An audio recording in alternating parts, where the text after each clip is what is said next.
Hi, thanks for tuning in. I'm Cecilia Manella, and I hop on here every single week to share some mental health tips and tricks. So we are entering the month of courage is our topic for September.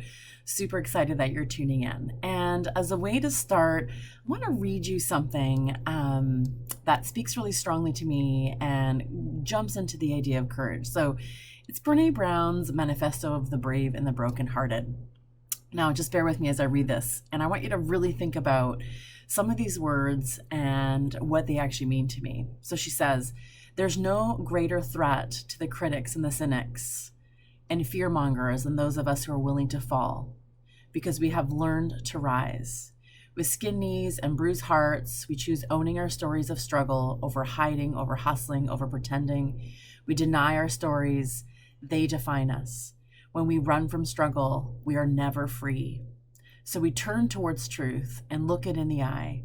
We will not be characters of our own stories, not villains, not victims, not even the heroes. We are the author of our lives. We write our own daring endings.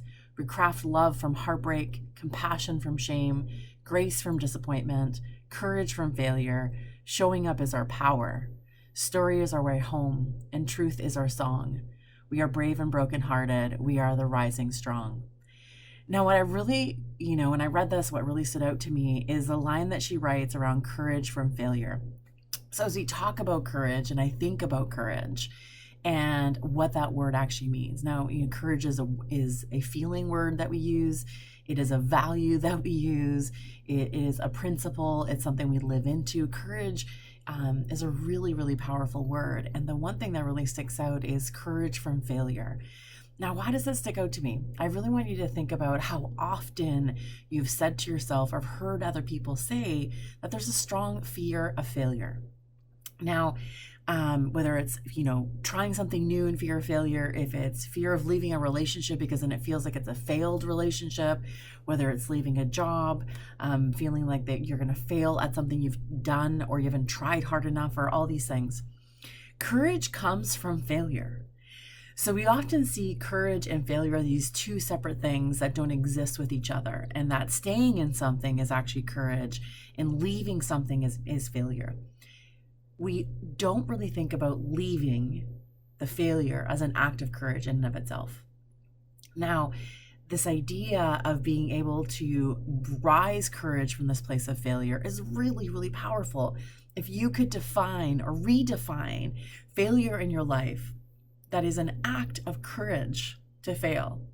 I want you to really think about how that might change your lens a little bit, how that might inspire you to take some risks, inspire you to create the change that you want in your life. The biggest thing I see in therapy, and I've been doing this for 20 years, sitting with people, talking with people, hearing stories, hearing them author the stories, hearing them be characters in their own stories. And the thread throughout every single story, so thousands of stories that I've heard so far, and thousands more that I'll continue to hear, is this fear of failure. Is this idea that if I just try harder, if I just do this more, if I just stick it out, it's going to change, because I'm waiting for something else to change. I'm waiting for the other person to change. I'm waiting for the circumstance to actually change, and leaving somehow will be failure.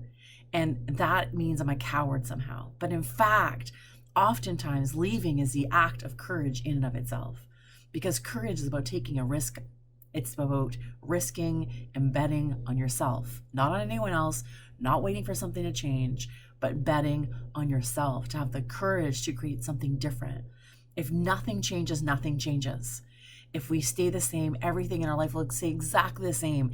And we sit around hoping and wishing and trying to manifest change without actually doing something to create that change. And often it's about challenging our ideas of failure that is the greatest act of courage to begin with, because it inspires us to do something totally different. And there's no really such thing as failure. Everything is just learning and lessons, and we can fail forward. We say, like taking steps forward and not allowing it to stop you. But to me, failure, it means I've taken some risk. It means I stepped out on a ledge. It means I tried something new. I allow myself to be creative.